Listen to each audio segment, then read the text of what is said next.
मैं राजेंद्र रैना स्पेशल से हाजिर हूं हरियाणा पंजाबी साहित्य अकादमी पंचकुला हरियाणा के द्वारा पंजाबी साहित्य सभा पटियाला के सहयोग से भाषा विभाग पंजाब के प्रांगण में पटियाला में आयोजित पटियाला कावी काफिला यानी कवि दरबार की रिपोर्ट लेकर।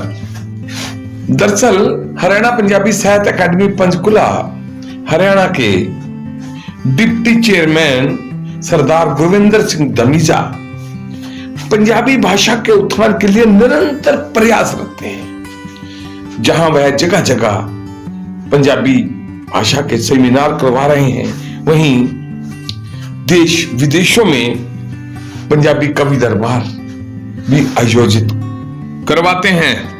इसी कड़ी में हरियाणा पंजाबी साहित्य अकादमी पंचकुला हरियाणा के द्वारा पटियाला में भाषा विभाग के प्रांगण में एक कवि सम्मेलन का आयोजन करवाया गया। इस कवि सम्मेलन में जहां पंजाब हरियाणा के कवि शामिल थे, वहीं चंडीगढ़ से भी कवियों ने इस कवि दरबार में कविता पाठ किया।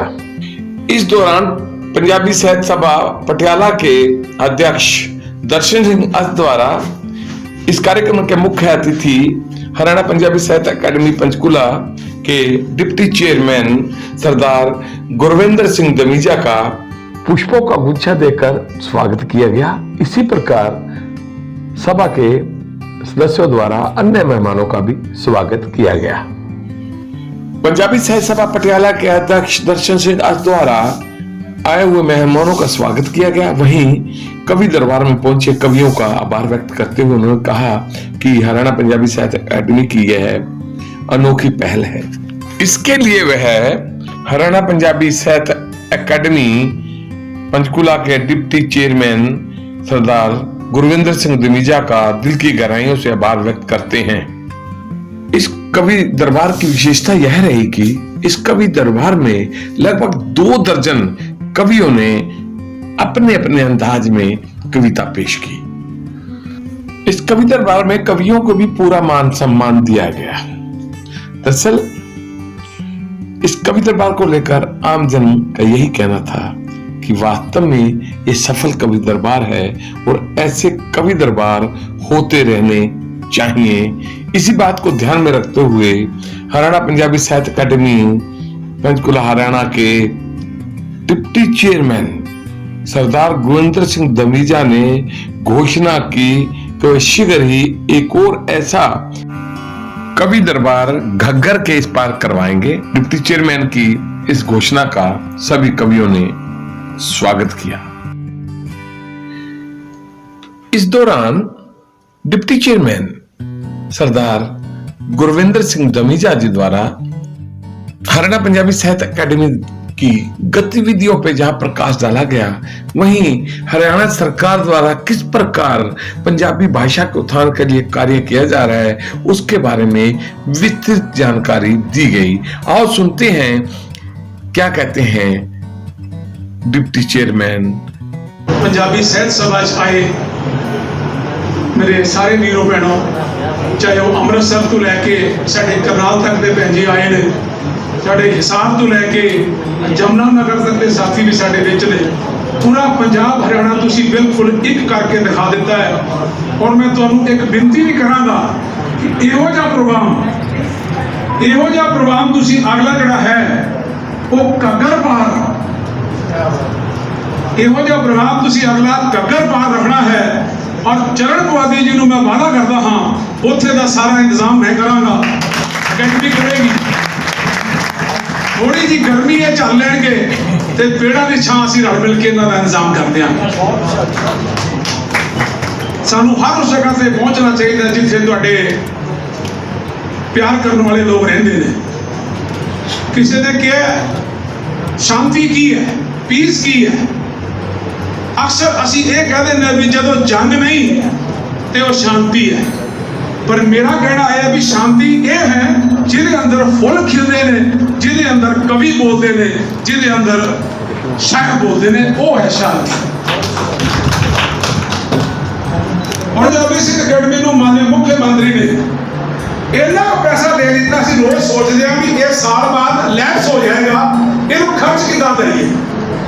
ਸਾਡੇ ਵਾਸਤੇ ਸਭ ਤੋਂ ਵੱਡੀ ਵਿਪਤਾ ਹੈਗੀ ਹੈ ਕਿ ਇਹਨੂੰ ਖਰਚ ਕਿੱਦਾਂ ਕਰੀਏ। ਬਹੁਤ ਸਾਰੇ ਮੇਰੇ ਲੋਕ ਸੁਝਾਅ ਦਿੰਦੇ ਨੇ ਕਿ 2-4 ਪ੍ਰੋਗਰਾਮ ਕਰਕੇ 50 ਡੇਅਰੀਆਂ ਛੁਪਵਾ ਕੇ ਤੇ 5000 ਦਾ ਬਿੱਲ ਪਾ ਕੇ ਮੁਕਾ ਦਿਓ ਪੈਸੇ, ਉਹ ਮੇਰੇ ਵਾਸਤੇ ਗੱਲ ਨਹੀਂ। ਪ੍ਰੋਗਰਾਮ ਕਰਨਾ ਹੈ, ਜਿੰਨਾ ਵੀ ਬਜਟ ਸਾਨੂੰ ਅਲਾਉਡ ਹੈ, ਜਿਹੜੀ ਮੇਰੀ ਪਾਵਰ 'ਚ ਹੈ, ਉਹ ਤੋਂ ਬਾਅਦ ਅਸੀਂ ਰੁਪਿਆ ਨਹੀਂ ਖਰਚਿਆ। ਪ੍ਰੋਗਰਾਮਾਂ ਦੀ ਕਸਰ ਨਹੀਂ ਛੱਡੀ। ਆਪਣੇ ਛੋਟੇ ਜਿਹੇ ਟੈਨਿਓਰ ਦੇ ਅੰਦਰ 2 ਸਾਲ ਕਰੋਨਾ ਤੋਂ ਬਾਅਦ ਵੀ ਅੱਜ 216ਵਾਂ ਪ੍ਰੋਗਰਾਮ ਸਾਡਾ ਅਕੈਡਮੀ ਦਾ ਸਾਡੇ ਵਾਸਤੇ ਕਿਸ ਤਰ੍ਹਾਂ ਦੀ ਕੋਈ ਬਾਉਂਡਰੀ ਨਹੀਂ। ਅਕੈਡਮੀ ਦੇ ਤਤਵਾਧਾਨ 'ਚ ਮੈਨੂੰ ਜੰਮੂ, ਪੰਜਾਬ, उत्तर प्रदेश, उत्तराखंड, दिल्ली, राजस्थान, कर्नाटका, मध्य प्रदेश, महाराष्ट्र, कनाडा और अमेरिका जाने का भी मौका मिला, जिथे जाके असी अपनी हरियाणा पंजाबी सिद्ध अकैडमी की गल रखी। जिस कनाडा के अंदर कुछ साडे भरा वो ऐसी भाषा का इस्तेमाल कनाडा में कर सकते हैं, करते भी नहीं। मैं कई बार पूछा उन्होंने कि पंजाब नाल अपना की रिश्ता है, पंजाब को असीं इन्ना प्यार क्यों करते हैं, पंजाब का हमेशा जिक्र क्यों करते हैं। तो उन्होंने बहुत लंबे अल्फाजां च अपने पंजाब नाल जुड़ाव और प्यार की गल की। तो जदों मैं उन्हें यह पूछा कि जो तुसीं इत्थे डायलॉग प्रेस नूं बोलते हो, कभी सोचिया कि इसका प्रभाव साडे बचे हुए पंजाबियों नाल हिंदुस्तान च की होएगा। वो गल उन्होंने इन्ने सीने पार कर गई। उस तो बाद इन्ना को प्यार मिलिया, उन्होंने कहा कि शायद असीं सोचते सी कि असीं तुहाडे मुख्यमंत्री दे कदी मूँह नहीं लगना, पर जो हुण मुख्यमंत्री नूं कनेडा लैके आओ तो असीं 500 बंदे एयरपोर्ट ते उन्हां नूं रिसीव करन जाओ। सब तो वड्डी गल दुनिया च है कम्युनिकेशन, गैप साडे अंदर कम्युनिकेशन दे, चाहे वो साडा ट्रांसपोर्ट होवे, चाहे गुरु नानक दा वरतिया गड्ढा होए, चाहे गुरु नानक दी वरतियां किश्तियां होण, ते चाहे साडी जिहड़ी कलम दवात इलैक्ट्रॉनिक और प्रिंट मीडिया है, ये सारे कम्युनिकेशन के साडे कोल साधन ने। जिन्ना असीं कम्युनिकेशन गैप खत्म करांगे, मैनूं अज जे कोई पूछे इत्थे हरियाणा के किन्ने ने ते पंजाब के किन्ने ने, सच जाणो मैं अंदाजा ही नहीं लगा सकदा। पाकिस्तान च मेरा जाना होया, जिथों उत्थों जाके लोगों की भाषा प्यार गल्लां सुनिया, समझ नहीं आती सी कि मैं हिंदुस्तान च बैठा कि पाकिस्तान च बैठा। भी है कि असी कम्युनिकेशन गैप के सारे जीवन कढ़ देने, असी रूसी मां नूं मनाउण दे चक्कर च पै जांदे आ भी मैं किवें उहदे कोल जावां, मैं किवें अपनी प्रियसी नूं मनावां। अगर सीखना तो बीबी पुरिया कोल सीखो किवें असी अपनी प्रियसी नूं मनाउणा है। बहुत मेहनत करनी पैंदी कम्युनिकेशन गैप नूं खत्म करने वास्ते, और ये अकैडमियां का पूरा भरपूर फायदा चुकना चाहिए, चाहे वो उर्दू, इंग्लिश, हिंदी, कोई भी भाषा हो, सामने जो साडी गल समझ आनी चाहिए। ये सामने जो साडी गल समझ नहीं आई, समझो साडा कम्युनिकेशन बहुत कमजोर है। इतने कुछ थोड़े जे यूथ की क्रिटिसिज्म हो रही थी, कारण क्योंकि बीबी पुरिया के वोट इतने थोड़े ने। तुसी जो यूथ की पार्टिसिपेशन बढ़ाओगे, थोड़े मुंह चो यूथ की क्रिटिसिज्म खत्म हो जाएगी।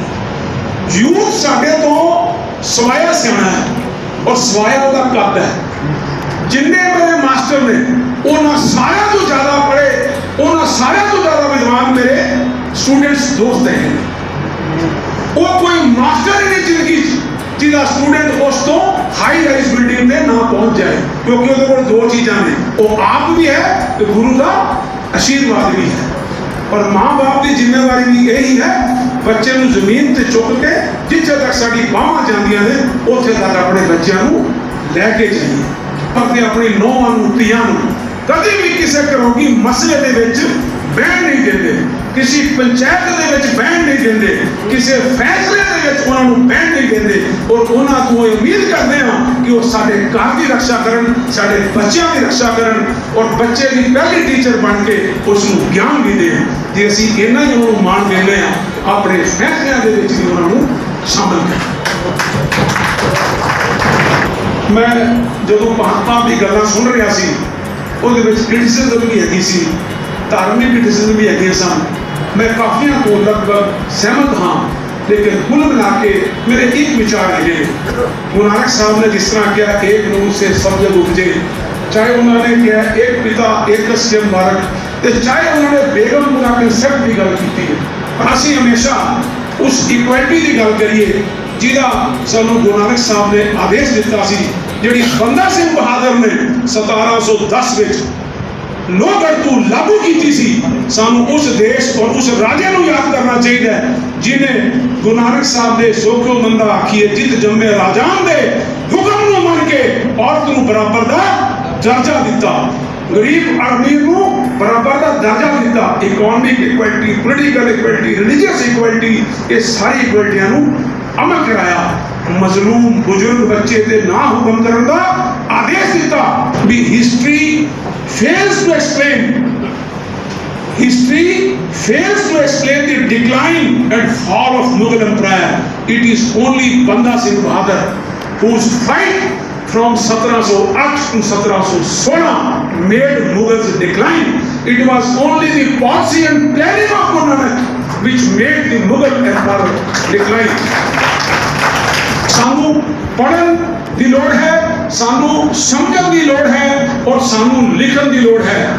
ਜਿਹੜੇ ਇੱਥੇ ਸਾਡੇ ਚਾਹੇ ਇਸ ਹਾਲ 'ਚ ਪ੍ਰੈਜ਼ੈਂਟ ਨੇ ਜਾਂ ਜਿਹੜੇ ਹੁਣੇ ਜ਼ਿਕਰ ਆ ਰਿਹਾ ਸੀ, ਬਹੁਤ ਵਧੀਆ ਜ਼ਿਕਰ ਆ ਰਿਹਾ ਸੀ, ਜਿਹੜਾ ਬਹੁਤ ਜ਼ਿਆਦਾ ਪੜ੍ਹਦੇ ਨੇ, PhD ਕਰ ਜਾਂਦੇ ਨੇ, ਕਲਰਕ ਬਣਦੇ ਨੇ, ਜਿਹੜੇ ਪੜ੍ਹਦੇ ਥੋੜਾ ਜਿਹਾ ਘੱਟ ਤੇ ਧਿਆਨ ਬਾਕੀ ਗੱਲਾਂ ਵੱਲ ਵੀ ਦਿੰਦੇ ਨੇ, ਗ੍ਰੈਜੂਏਸ਼ਨ ਕਰ ਜਾਂਦੇ ਨੇ, ਅਫਸਰ ਬਣਦੇ ਨੇ, ਜਿਹੜੇ ਉਹਦੇ ਨਾਲੋਂ ਘੱਟ ਪੜ੍ਹਦੇ ਨੇ ਉਹ ਹੋਰ ਵੱਡੇ ਬਣ ਜਾਂਦੇ ਨੇ ਪੋਲੀਟੀਸ਼ੀਅਨ, ਉਹ ਜਿਹੜੇ ਬਿਲਕੁਲ ਨਹੀਂ ਪੜ੍ਹਦੇ ਉਹ ਠੀਕ ਕਹਿੰਦੇ ਸੀ ਬਾਬੇ ਬਣ ਜਾਂਦੇ ਨੇ। ਤੇ ਆਓ ਅਸੀਂ ਪੜ੍ਹਨ ਦੇ ਨਾਲ ਮਾੜਾ ਲਿਖ ਵੀ ਜਾਈਏ, ਕਿਉਂਕਿ ਸਾਹਿਤ ਹੀ ਸਮਾਜ ਦਾ ਦਰਪਣ ਹੈ। ਜੋ ਤੁਸੀਂ ਲਿਖ ਜਾਓਗੇ, ਜੋ ਇੱਥੇ ਸਾਰੇ ਕਵੀ ਬੈਠੇ ਹੋ, ਉਹ ਸਾਨੂੰ ਆਪਣੀ ਇਹਨਾਂ ਫਟੀਆਂ ਕਾਗਜ਼ਾਂ ਨੂੰ ਸਾਡੇ ਸਪੁਰਦ ਕਰ ਜਾਓਗੇ। ਅਸੀਂ ਇਹਨਾਂ ਨੂੰ ਲਿਸ਼ਕਾ ਕੇ ਚਮਕਾ ਕੇ ਕਿਤਾਬਾਂ ਦੇ ਰੂਪ ਵਿੱਚ ਪੂਰੀ ਦੁਨੀਆ 'ਚ ਵੰਡਾਂਗੇ। ਤੁਸੀਂ ਇਹਨਾਂ ਨੂੰ ਆਪਣੀ ਵਿਰਾਸਤ ਸਮਝ ਕੇ ਆਪਣੀ ਜੇਬਾਂ ਦੇ ਹਵਾਲੇ ਨਾ ਕਰੋ। ਇਹ ਕੌਮ ਦੀ ਵਿਰਾਸਤ ਹੈ, ਇਹ ਦੇਸ਼ ਦੀ ਵਿਰਾਸਤ ਹੈ, ਇਹ ਦੇਸ਼ ਨੂੰ ਸਪੁਰਦ ਕਰਕੇ ਜਾਓ। ਹਰਿਆਣੇ ਦੇ ਅੰਦਰ ਪੰਜਾਬੀ ਜਿਹੜਾ ਹੈ ਉਹ ਆਰਮੀ 'ਚ ਜਨਰਲ ਵੀ ਹੈ, ਉਹ ਟੌਪ ਦਾ ਇੰਡਸਟਰੀਜ਼ ਵੀ ਹੈ, ਉਹ ਟੌਪ ਦਾ ਪੋਲੀਟੀਸ਼ੀਅਨ ਵੀ ਹੈ। ਕੀ ਕੁਝ ਨਹੀਂ ਜੋ ਪੰਜਾਬੀਆਂ ਕੋਲ ਹਰਿਆਣੇ 'ਚ ਨਹੀਂ ਹੈਗਾ। ਔਰ ਪੰਜਾਬ ਦਾ ਜਦੋਂ ਵੀ ਜ਼ਿਕਰ ਆਉਂਦਾ ਹੈ ਮੈਨੂੰ ਬਹੁਤ ਦੁੱਖ ਹੁੰਦਾ ਹੈ ਕਿ ਪੰਜਾਬ ਦੇ ਲੋਕ ਆਪਣੀ ਨਿੰਦਾ ਚਿੱਟੇ ਨਾਲ ਕਰਦੇ ਨੇ।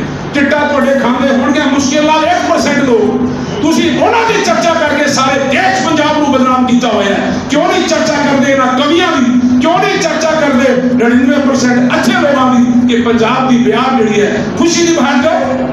ਨਸ਼ਾ ਕਿਸ ਦੇਸ਼ 'ਚ ਨਹੀਂ, ਨਸ਼ਾ ਕਿਸ ਰਸਤੇ 'ਚ ਨਹੀਂ। ਮੈਂ ਬੇਨਤੀ ਕਰਾਂਗਾ ਅੱਜ ਤੋਂ ਬਾਅਦ ਆਪਣੇ ਪੰਜਾਬੀ ਬੱਚਿਆਂ ਦੀ ਬੁਰਾਈ ਕਰਨੀ ਬੰਦ ਕਰ ਦਿਓ। ਜੇ ਪੰਜਾਬੀ ਬੱਚਿਆਂ ਨੂੰ ਤੁਸੀਂ ਚਾਹੁੰਦੇ ਹੋ ਅੱਗੇ ਆਉਣ, ਉਹਨਾਂ ਨੂੰ ਰਾਜਨੀਤੀ 'ਚ ਲੈ ਕੇ ਆਓ। ਨਾ ਕਿਹਾ ਕਰੋ ਰੋਜ਼ ਕਿ ਰਾਜਨੀਤੀ ਮਾੜੀ ਚੀਜ਼ ਹੈ, ਕਿ ਸਾਨੂੰ ਮਜਬੂਰਨ। ਮੈਂ ਫਿਰ ਇਹ ਵੀ ਇਸ ਗੱਲ ਤੇ ਤੁਹਾਡੀ ਨਿੰਦਾ ਕਰਾਂਗਾ ਔਰ ਆਪਣੀ ਵੀ ਨਿੰਦਾ ਕਰਾਂਗਾ ਕਿ ਜਿਸ ਦਿਨ ਅਸੀਂ ਵੋਟ ਪਾਉਣ ਜਾਂਦੇ ਹਾਂ ਉਸ ਦਿਨ ਅਸੀਂ ਭਾਰਤੀ ਨਾਗਰਿਕ ਨਹੀਂ ਹੁੰਦੇ। ਉਸ ਦਿਨ ਅਸੀਂ ਵਿਰਕ ਵੜੈਚ ਤਮੀਜ਼ਾ ਢਿੱਲੋਂ ਹੁੰਦੇ ਹਾਂ ਔਰ ਵੋਟ ਤੋਂ ਅਗਲੇ ਦਿਨ ਅਸੀਂ ਭਾਰਤੀ ਬਣ ਕੇ ਉਹਨਾਂ ਨੂੰ ਸਵਾਲ ਕਰਨਾ ਹੈ। ਸੋਚੋ ਜਰਾ ਆਪਣੇ ਆਪ ਨੂੰ, ਜੇ ਉਸ ਦਿਨ ਤੁਸੀਂ ਭਾਰਤੀ ਹੁੰਦੇ, ਉਸ ਦਿਨ ਤੁਸੀਂ ਵੋਟ ਪਾਏ ਹੁੰਦੇ ਤੇ ਸ਼ਾਇਦ ਤੁਹਾਡਾ ਬਾਕੀ 5 ਸਾਲ ਇਹ ਹਾਲ ਨਾ ਹੁੰਦਾ। ਹਰ ਦੇਣ ਦੇ ਮੈਂ ਤੁਹਾਡਾ ਸਾਰਿਆਂ ਦਾ ਬਹੁਤ ਸ਼ੁਕਰਗੁਜ਼ਾਰ ਕਰਨਾ। ਸਾਨੂੰ ਲੋਹਗੜ੍ਹ ਦੀ ਖੋਜ ਦਾ ਸੁਭਾਗਿਆ ਪ੍ਰਾਪਤ ਹੋਇਆ, ਜਿਸ ਕਰਕੇ ਅਸੀਂ ਦੁਨੀਆ ਸਭ ਤੋਂ ਵੱਡਾ ਕਿਲਾ ਆਪਣੀ ਟੀਮ ਦਾ ਲੈ ਕੇ ਬੈਠੇ ਹਾਂ। ਔਰ ਤੁਹਾਨੂੰ ਮੈਂ ਐਸਾ ਸ਼ਖਸ ਵੀ ਅੱਜ ਇਸ ਹਾਲ ਦੇ ਅੰਦਰ ਮਿਲਾ ਸਕਣਾ ਜਿਨ੍ਹਾਂ ਨੇ ਲੋਹਗੜ੍ਹ ਦੀ ਖੋਜ ਉਹਨਾਂ ਨੇ ਕੀਤੀ ਹੈ, ਮਗਰ ਉਹ ਫੋਟੋ ਹਮੇਸ਼ਾ ਮੇਰੀ ਲਗਵਾਉਂਦੇ ਨੇ। ਜਿੰਨੇ ਵੀ ਅਸੀਂ ਰਾਈਟਿੰਗ ਮੀਟਿੰਗ ਲਿਖਦੇ ਆ ਇਹ ਸਾਰਾ ਉਹ ਲਿਖਦੇ ਨੇ, ਮਗਰ ਤੁਸੀਂ ਫੋਟੋ ਨਾ ਹਮੇਸ਼ਾ ਮੇਰਾ ਦੇਖੋਗੇ। ਤੇ ਸਾਨੂੰ ਹਰ ਤਰ੍ਹਾਂ ਦੀ ਕੁਰਬਾਨੀ ਕਰਨੀ ਚਾਹੀਦੀ ਹੈ। ਔਰ ਮੈਂ ਸਜਦੇ ਕਰਨਾ ਜਰਨੈਲ ਸਿੰਘ ਸਾਡੇ ਨਾਲ ਜਿਹੜੇ ਜਮਨਾ ਨਗਰ ਤੋਂ ਆਏ ਨੇ, ਸਿੱਖ ਹਿਸਟੋਰੀਅਨ ਨੇ, ਜਿਨ੍ਹਾਂ ਨੇ ਸਾਨੂੰ ਲੋਹਗੜ੍ਹ ਦੀ ਰਾਹ ਦਿਖਾਈ, ਗੁਰੂ ਨਾਨਕ ਸਾਹਿਬ ਨਾਲ ਮਿਲਵਾਇਆ। ਅਸੀਂ ਲੋਕ ਉਹ ਹਾਂ ਸਾਰੇ ਜਿਹੜੇ ਅਸੀਂ ਗੁਰੂ ਨਾਨਕ ਨੂੰ ਤਾਂ ਮੰਨਦੇ ਹਾਂ ਪਰ ਗੁਰੂ ਨਾਨਕ ਦੀ ਨਹੀਂ ਮੰਨਦੇ। ਜਿਸ ਦਿਨ ਅਸੀਂ ਗੁਰੂ ਨਾਨਕ ਨੂੰ ਪੜ੍ਹ ਲਾਂਗੇ, ਜਿਸ ਦਿਨ ਅਸੀਂ ਗੁਰੂ ਨਾਨਕ ਨੂੰ ਸਮਝ ਲਾਂਗੇ ਤੇ ਸਾਨੂੰ ਸਮਝ ਆ ਜਾਏਗੀ ਦੁਨੀਆ 'ਚ ਕੋਈ ਮੁਸ਼ਕਲ, ਕੋਈ ਦੁੱਖ, ਕੋਈ ਫਟਾ ਕਾਗਜ਼, ਕਲਮ ਕੁਝ ਵੀ ਨਹੀਂ। ਸਭ ਜੋ ਕੁਝ ਹੈ ਬਹੁਤ ਵਧੀਆ ਹੈ, ਉਹਦੀ ਦੇਣ ਹੈ, ਉਹਦਾ ਹੀ ਪਾਣਾ ਹੈ, ਉਹਦਾ ਹੀ ਸ਼ੁਕਰ ਹੈ। ਵਾਹਿਗੁਰੂ ਜੀ ਕਾ ਖਾਲਸਾ, ਵਾਹਿਗੁਰੂ ਜੀ ਕੀ ਫਤਿਹ।